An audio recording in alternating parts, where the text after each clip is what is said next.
Everybody, and welcome to episode 105 of the Liberator podcast. We got the whole crew here back in Norman today for the first time in a few weeks, so good to have everybody back. Before you guys leave.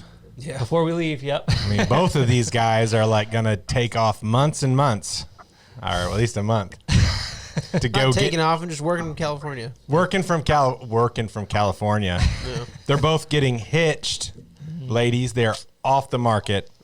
Both engaged, both soon to be traveling, doing wedding plans, and quickly getting married.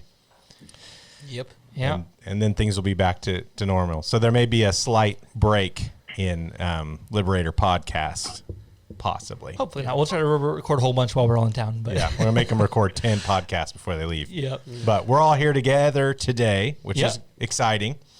And we have with us Representative Mike Hill, who is running for Florida House District 1. Mr. Hill, welcome to the program. Thank you for having me, you guys. It's a pleasure and honor to be on your show.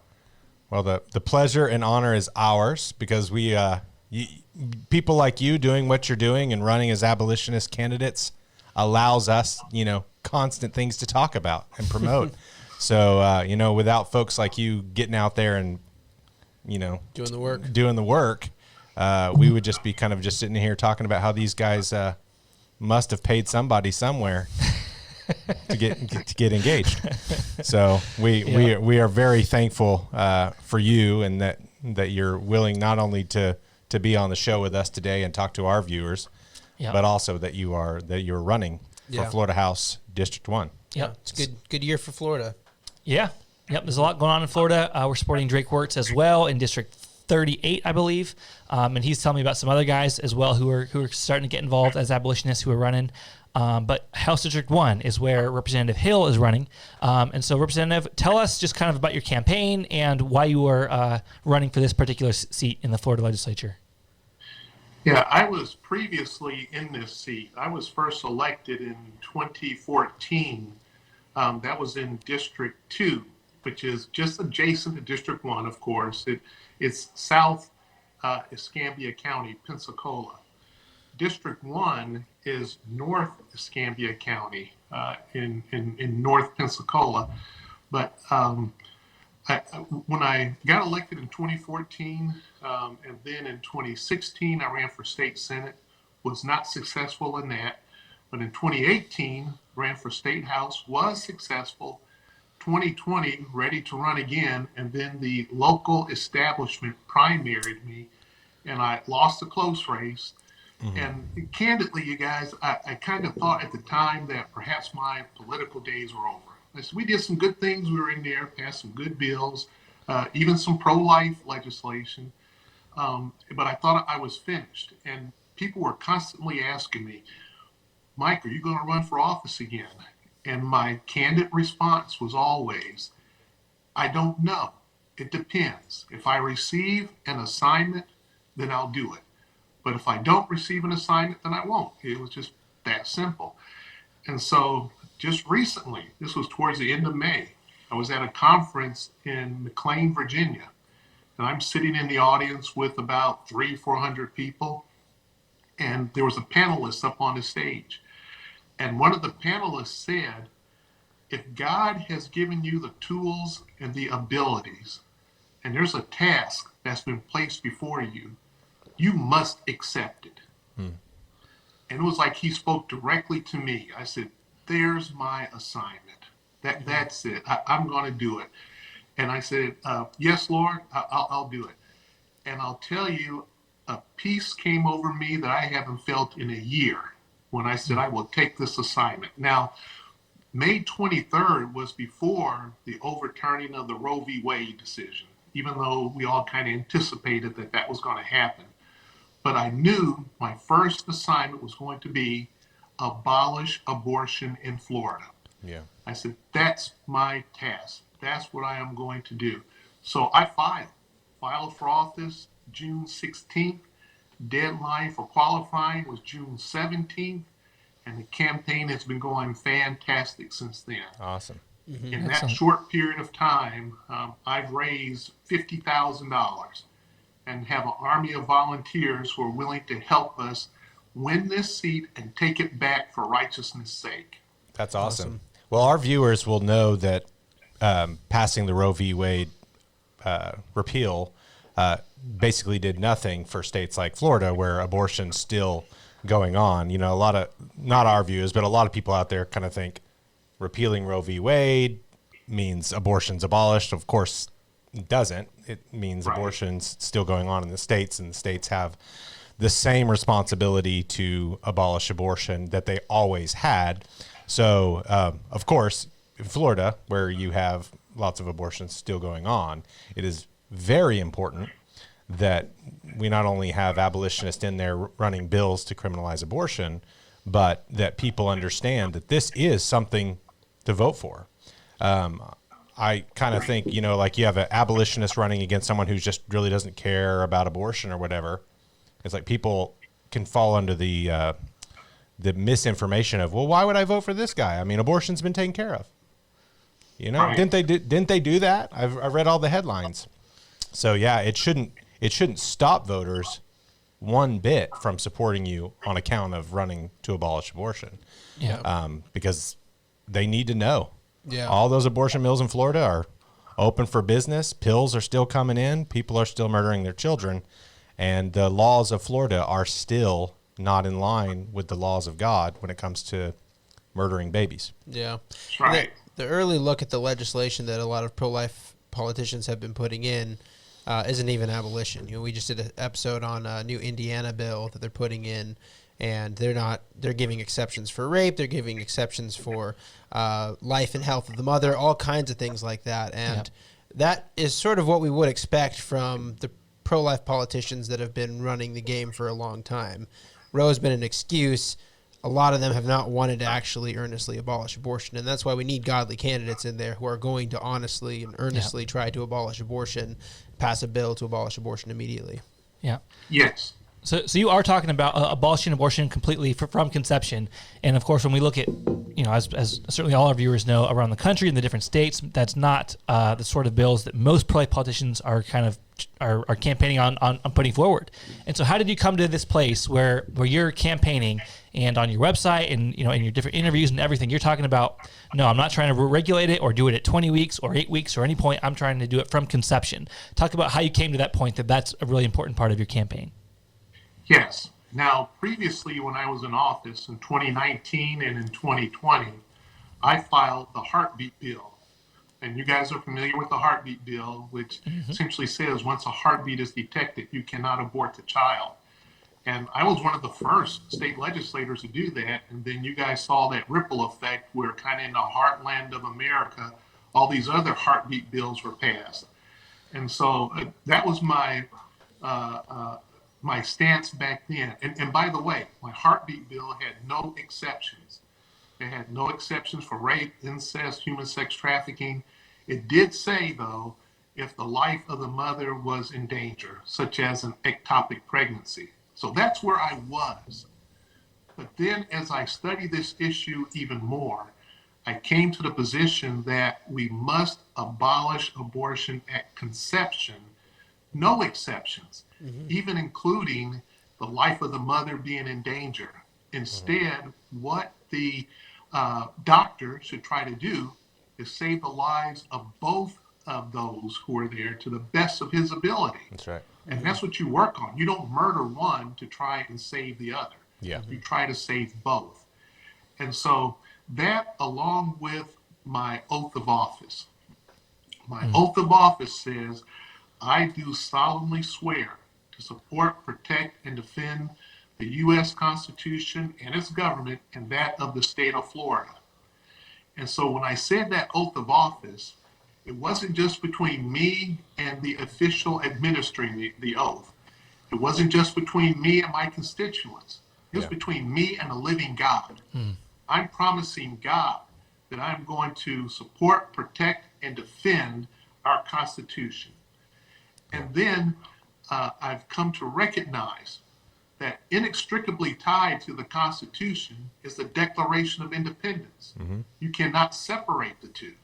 And you guys recognize the preamble where it says, we hold these truths to be self-evident that all men are created equal and endowed by their Creator with certain inalienable rights, among which are life, liberty, and the pursuit of happiness or property. And to secure these rights, government is instituted among men, deriving their just powers by the consent of the governed.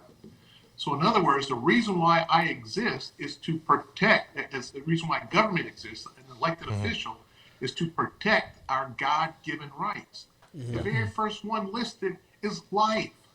Yeah. So if I'm going to have any fidelity to my oath of office that I made to the living God, then I must protect life.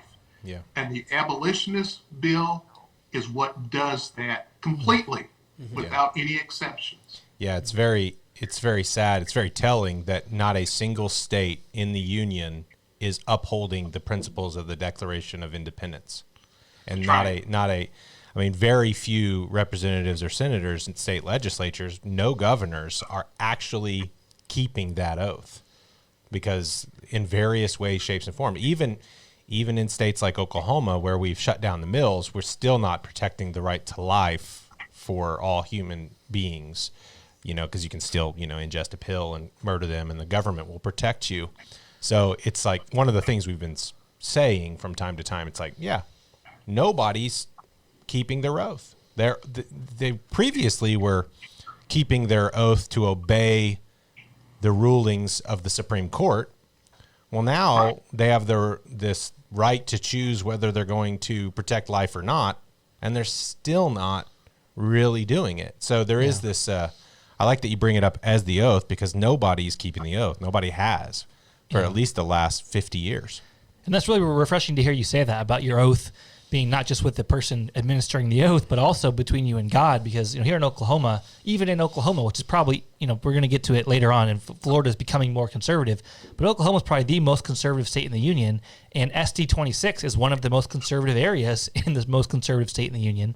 And the representative, the current state senator for that district, told his constituent, when his constituent was asking him to abolish abortion, his response was, well, I try to leave my Christianity at the door when I'm up here at the Capitol.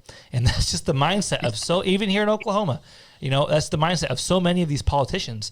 But they need to understand, as William Wilberforce wrote about, and so many of the abolitionists wrote about, and many good political scholars today and commentators today are writing about, and anyone who knows their Bible knows about, no, there's no sphere that's outside of God's domain, right? The political sphere, the economic sphere, the every sphere of life, the family, the church, it's all under God. And so when we're up there at our state capitals, either as a representative or as a activist, lobbyist, that has to be at the forefront of our minds. I need to be obeying God insofar as I am in this sphere of my life. Yeah, and if anything, it's an especially religious calling, because God has government as deacons for His wrath, and so you have a tremendous responsibility as a representative to uphold what God would have a representative do, and that is to represent the people who are being murdered in your state. Like you can't, no politician, no representative, no senator can just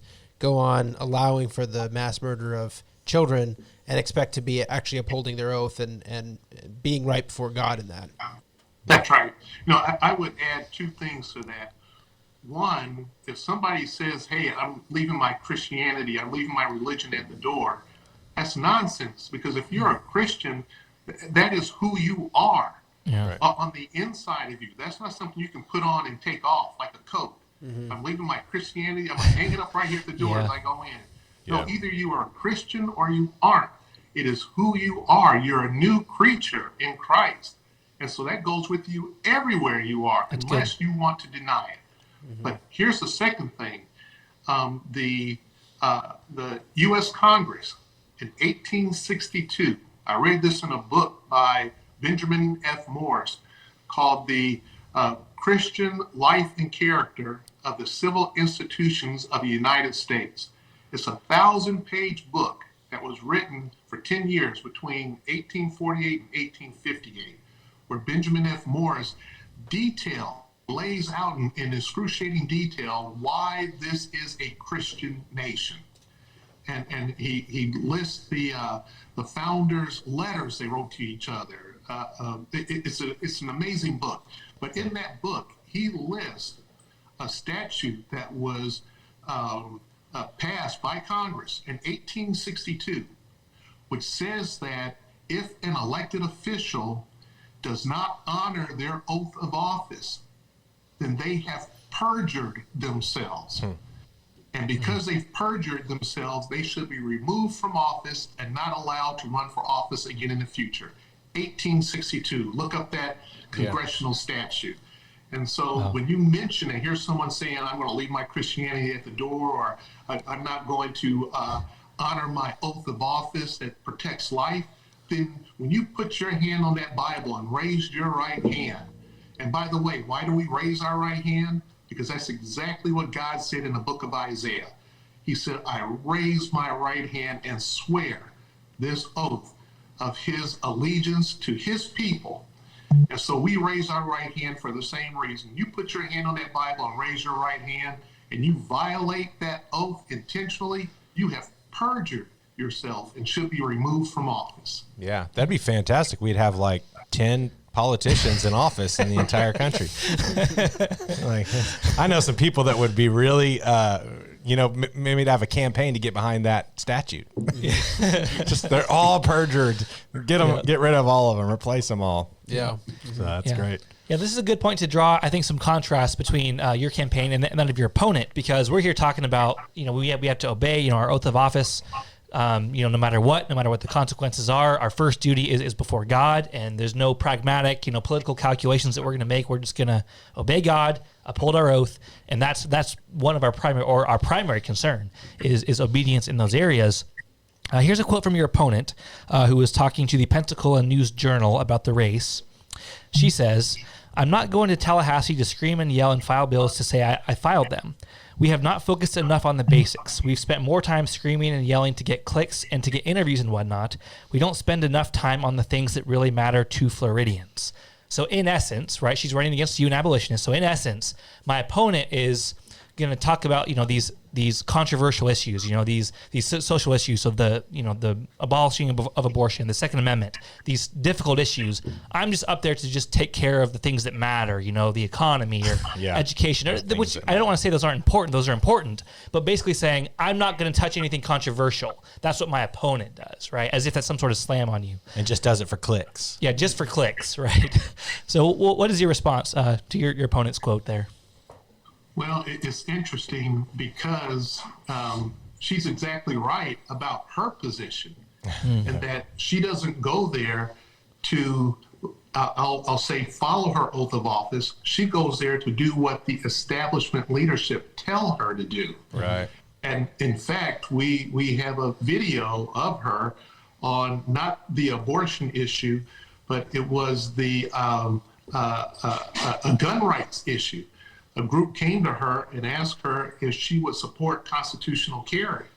And her response was, oh, no, I can't do that because leadership told me no, and I'm not going to poke that bear. So that's when you have someone who is not representing their constituents, they're representing leadership. Yeah. They're not representing their oath of office. They just want to stay in office. Yeah. And do whatever leadership tells them, because then leadership will support their next campaign and they'll get reelected and so forth. So they're there just for the position. They're not there because they want to make a difference in a huge way that will not only affect the state of Florida, but once Florida passes the Abolish Abortion Act, other states will follow. Yep. And then when other states will follow, the United States is, of course, the world's leader. We'll start seeing it happening around the world. We will abolish abortion around the world, starting in Florida. And I consider it a phenomenal honor to be the one in Florida who will file that bill. I know there's another candidate running, Drake Worst. He's also an abolitionist, and I'm praying that he gets elected also, so that he and I can link arms there and carry these bills together. It'll be fantastic. So my opponent can be a politician. You can be a career politician. I'm not running to be elected because I want to be a politician because I need a job. It's because I have been given an assignment by God, and that's what I'm going to fulfill. Yeah, your opponent might as well, I mean, of course, she's wrong on guns, but she might have well just held up her hand and said, yes, I am a puppet. It's like you see something like that. It's not just she's bad on guns. She's bad on everything. Anything that needs to be changed that the establishment doesn't want to go to, I can't do that because, and they have those folks in those positions that have been elected on that ground have been the problem in multiple states. That's right. It'll be someone who's like got 100% pro-life rating or something like that, who's killing a bill of abolition, and you dig just a little bit. Well, they're doing it because leadership. That's So right. very important not to have her in there. In fact, when I ran the heartbeat bill, and I look back in retrospect, and I kind of cringe that I even ran the heartbeat bill, but I did. Yeah.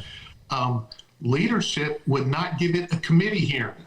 Yeah. Not even a committee. And when I would ask them why, they would say, Mike, if we run that bill now, this is during an election year. This was in 2020. Yep. If we run this bill now, you're going to force the elected officials to take a vote. And that means they're going to have to go back to their district and explain their vote, either support or against. Heaven forbid. I said, and? And they said, well, no, we're not. They would not run the bill. And so it was hard even to get those who would co-sponsor the bill. Yep. But they wouldn't let it run. And so I know that when I run the abolitionist bill, it's not going to be an easy carry. No. It's not going to be something that everybody's going to jump on board with. It's going to be a battle.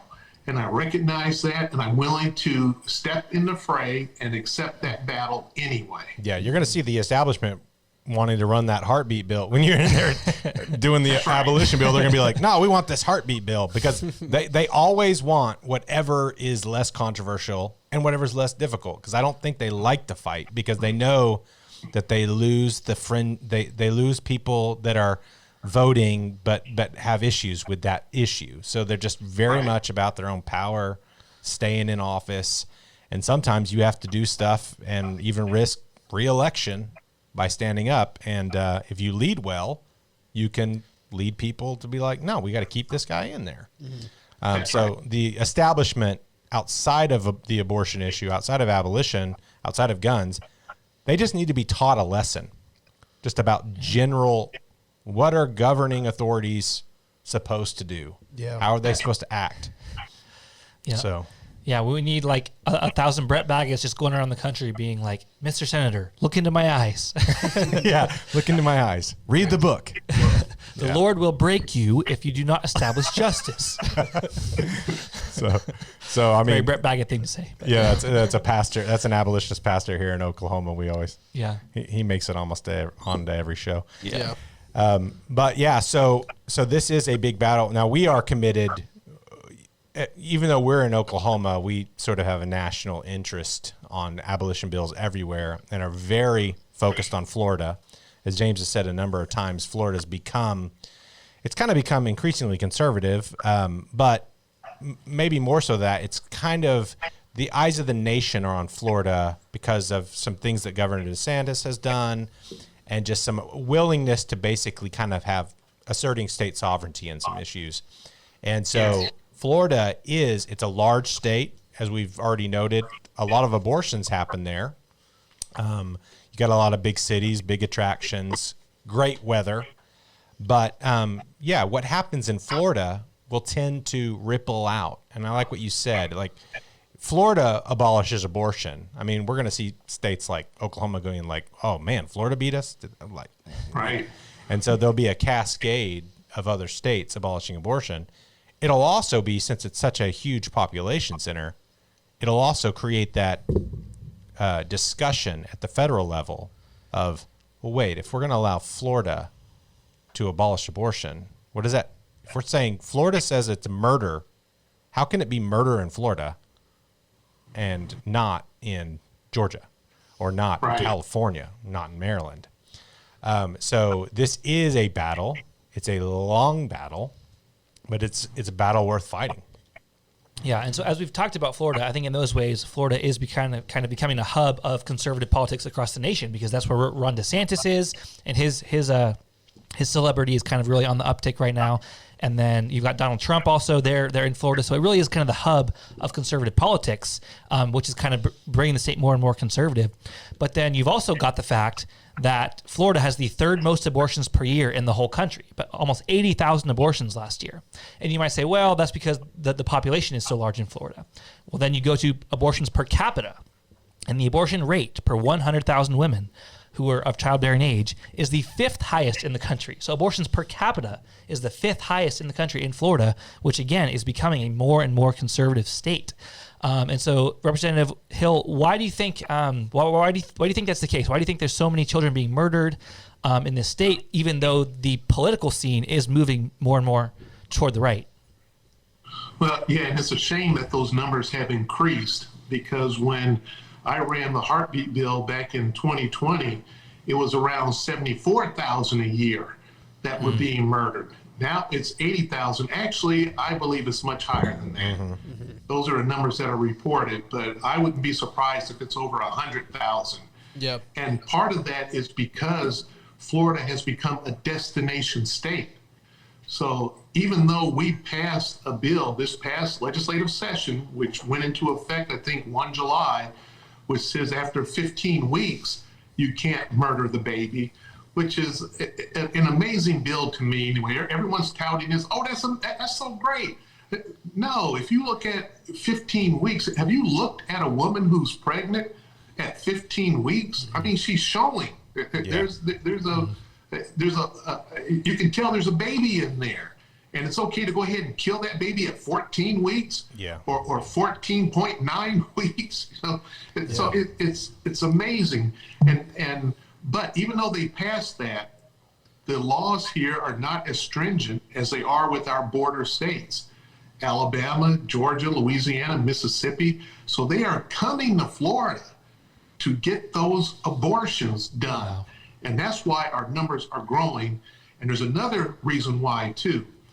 Back in 2016, I believe it was, I passed a bill that said for a doctor to perform abortion, they must have admitting privileges at a nearby hospital. And the whole idea was to stop the abortions because those abortionists did not have admitting privileges.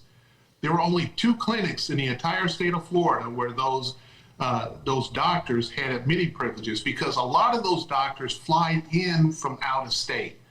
They fly in on Thursday, they perform abortions Thursday, Friday, Saturday, Sunday, they fly back home. It's just horrific that they murder those babies like that. So I passed that bill I sponsored. It passed and was signed into law in 2016. But the Florida Agency for Healthcare Administration will not enforce that law. Wow. Because we have an abortion clinic right here in Pensacola, where I live. And we gave them all the documentation, all the paperwork, took it to the Florida Healthcare Association agency, and said, will you enforce the law and stop these abortions? They wouldn't even respond. And this is when I was in office. I'm an elected official. So that's why you see these numbers growing in Florida like that. Because we're a destination state for murdering babies now. And I'm ashamed to say that, but it's the truth. And they're not enforcing our current laws on the books. So I'll bet you they won't enforce that 15-week law, because they've demonstrated that they don't have the courage to do it. Yeah, we've actually seen that in states where you have multiple pro-life regulations passed, abortion numbers do tend to go up regardless. And the thing is, and we stress this quite a bit, but if the governing authorities aren't saying this is murder, you're not allowed to do it, it doesn't matter if they're being enforced or not. People will do, like, tell me what hoops I need to jump through. Like they will get their visiting privileges. They will start doing, like, if we pass all these bills regulating it, like, okay, do we want them just to do abortions in hospitals across the hall from where they're giving birth to babies? Like, it is such a misdiagnosis that the governing authorities aren't saying there will be judgment against those who murder their children. This is prohibited by law, justice for the unborn. People are just going to speedily come up with ways to continue to abort their babies. Yeah. That's right. Well, on top of that, another reason for why they wouldn't be enforcing that is if you're slapping abortionists on the wrist for murdering babies, when you have an abolition bill, it's a murder charge. So it would be criminal act to not, like a criminal murder charge to kill your baby. And when an official or someone in the government obstructs enforcement of that, they are liable. And so people can come after them at that point. And now there's a much greater, I don't want to be caught not enforcing murder laws because I'm going to be prosecuted then. I'm going to be put in jail then. And so if you don't come with a law that says this is what it is, abortion is murder, we have to treat it as murder, nobody is going to take that seriously. Nobody's going to actually engage and say, okay, yes, we're going to uphold this thing. But they have every incentive to do that when they're actually facing murder charges or an accomplice in murder for not enforcing the law. Like a state agency's like, you want me to restrict abortions because of visiting privileges, but you won't even call it murder? Yeah. I mean, there's a certain sort of, like, you won't call this murder. So why would I do this? So it's like the whole culture needs to be sort of, repentant and revival for that to even work. And so I think it starts with full-blown, consistent legislation that tutors the culture down. Another thing is the 15-week deal. Most abortions, I mean, if you could get into the nitty-gritty on your stats, most of those 80,000 are happening before 8 weeks. Yeah. So, I mean, and you talk about, like, people showing. I mean, it is like, it's insane how much time, like, the pro-aborts have to throw a fit. Well, we gotta, it's like, how much time do you need to set up an appointment to murder your baby? Like, you can find out you're pregnant and order a pill from India. Yeah. And it'll get here in time for you to murder your baby before 15 weeks. It's like, most European countries that are very pro-abortion have abortions restricted to like 15 weeks. So it's not even something that's in the world, in the rest of the world. It's not even a radical thing to say a 15-week ban, where you've got a largely Christian population in Florida who's very conservative, and these guys are patting themselves on the back for a 15-week ban. It's like, no. Yeah. There's very liberal, very pro-abortion politicians that have passed 15-week abortion bans in all the European countries, and that's not more conservative. That's not more Christian. That's not more pro-life, or well, yeah, it is more pro-life, but it's not more consistent. It's less consistent. Yeah. And one other thing I wanted to say on Florida and just the amazing impact, because we've got about, I think, abolition bills in 13 different states at this point. And those bills, certainly the one in Louisiana that we had this year, got a lot of headlines in the national news because it passed through committee. And so those conversations have all been very beneficial to the abolitionist cause in abolishing abortion. But I think the potential in Florida is so great because, as I mentioned, you have Ron DeSantis, you have Donald Trump, you have really the eyes of conservative politics in America are on Florida. Florida is the hub of Republican politics right now. And so the prospect of getting a Mike Hill or a Drake Wirtz into the Florida legislature to put forward an abolition bill, as you mentioned, the odds of that bill passing in year one of it being introduced are not great. God can do as he pleases and he might bring revival, and that's a possibility.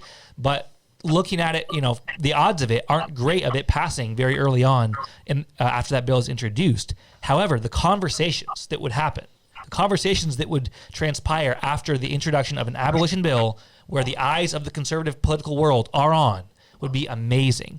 And so we just are so thankful for you running for Florida House District 1 and for Drake in HD 38 and all these different guys in Florida, because this is where we need it to be happening. And that's why I think it's a bit early to release it here on the podcast, but we have some plans coming up for 2023 that are going to be very centered on the state of Florida, because this is a very, very important state in American politics. And so for that reason, we're going to be very focused there, and we hope that our listeners, everyone watching this, is going to support Drake, is going to support Mike Hill. And so let's go ahead. Representative Hill, what is your website? How can people connect with you, and how can people support your campaign? Yes, they can go to MikeHillForFlorida.com, and you spell out FOR. MikeHillForFlorida.com. And so you can go there, you'll see my position on issues. You can hit that donate button and contribute, and that would be greatly appreciated and much needed. Yeah. If each of your listeners would just send in $100, I mean, I'm not asking a lot. You just put in $100, each of your listeners, that adds up, and it's going to help me get elected. Mm-hmm. And some people might think, well, why do you need money to get elected? You need money because you have to send out mailers and flyers to get your message out of what you stand for. Yeah. And so that would be so helpful. And thank you for the opportunity of letting your listeners know. It's MikeHillForFlorida.com. Yeah, I'm gonna increase it. See, because you just told the listeners to do it. You need to do it. Hey, guys, you got to understand what we were just talking about, the importance of Florida, the importance of having a legislator who's going to do this. Yep. We put him on the show, not just because we want you to know about him, but because we're planning to support him and do whatever we can when he gets in the legislature. So your decision about, like, you know, where your $100 is going to go you need to make the right decision here. Mm-hmm. You need to get on the website. You need to donate to them and do it quickly. It quickly. We've got 3 weeks for the primary here. Yep. And, you know, that's enough time for that money to come in and turn into mailers, turn into advertisements, turn into the ability to get the message out. Because a lot of the times it's just getting people to go vote, especially in these primaries. Yeah. If people know there's a candidate running to abolish abortion, they will go vote. But if they don't know, they might just stay home and watch Netflix or whatever. Yep. So very, very important that you understand that you're not just sort of burying money in a field. This is an investment that really does help the abolitionist cause. So that's one of the reasons that we have guys on, so that, you know, people and you don't have to be from Florida to give to Representative Hill's campaign. Yep. So we're hoping that we can see a bump in his funding and the support, and that will translate into him getting into office.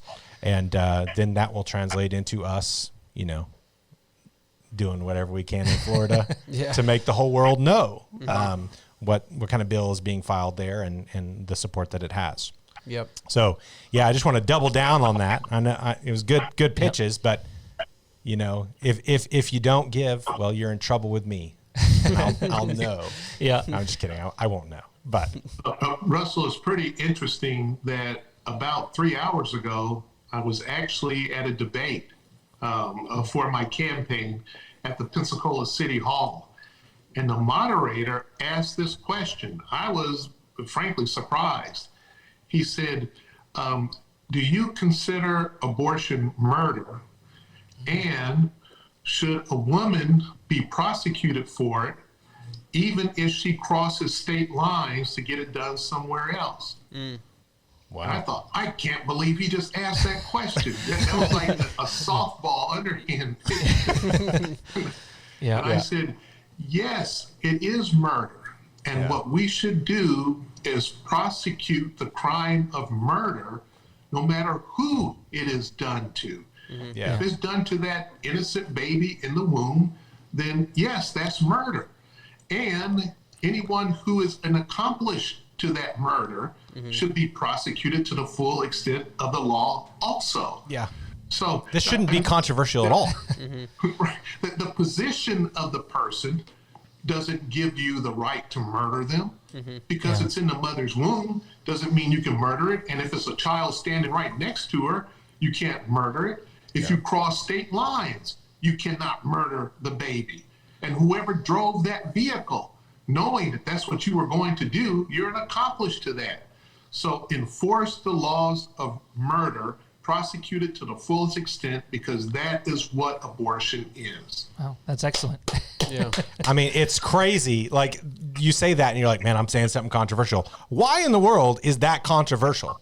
Like, Right. you're talking about mothers who've been blessed with a child and their fathers and whoever else is accomplishing them choosing to have a baby stabbed in the neck and their body parts removed. Like, of course that's murder. If that's not murder, is there such thing as murder? I mean, it's just crazy. But our culture is so off and has been off for so long. But I mean, I love that you say that 3 hours ago they asked you this question. That lets us know that we're having an effect. Just you running is having an effect. Like, if you weren't running, it would have just been the same old sort of like, do you check the pro-life box? Yeah. Do you support defunding Planned Parenthood? Yeah. Yeah. Right. Instead, and there are young ladies in that audience and young men, you know, sitting there going, man, that brings some gravity to what I may choose to do, you know? That's right.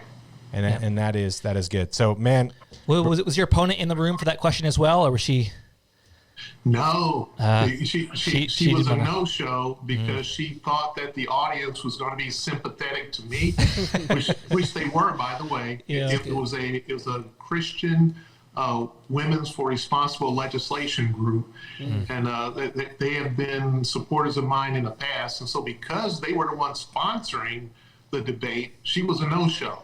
But that was fine because they gave me the ability to take the floor for myself. well, you know what her answer would have been. Yeah. It would have been like, what does the establishment say? What am I Right. what am I supposed to say? Yeah. So, That's right. brother, well, thank you very much for coming on, and we hope, you know, this will be good for the campaign. We know that you have to get off this and then go out and knock doors for the rest of the day. That's right. But yeah, just anything else that we can say about people connecting with your campaign, supporting you, anything like that, is just go to the website, donate, like and share stuff. You know, if you know people in Florida, you need to be reaching out to them. And if you're in Florida, please reach out to Representative Hale about volunteering for the campaign, whether it's phone calls or knocking doors, however he needs it. So yeah, if abolitionists can help you, they need to be helping you. So Yep. we hope they. That's right. And we have several supporters on my campaign here in Florida. There's David and Maria Vale, great people. Yep. And they're bringing their friends to the campaign. They're helping when we have our sign waving days, when we're knocking on doors.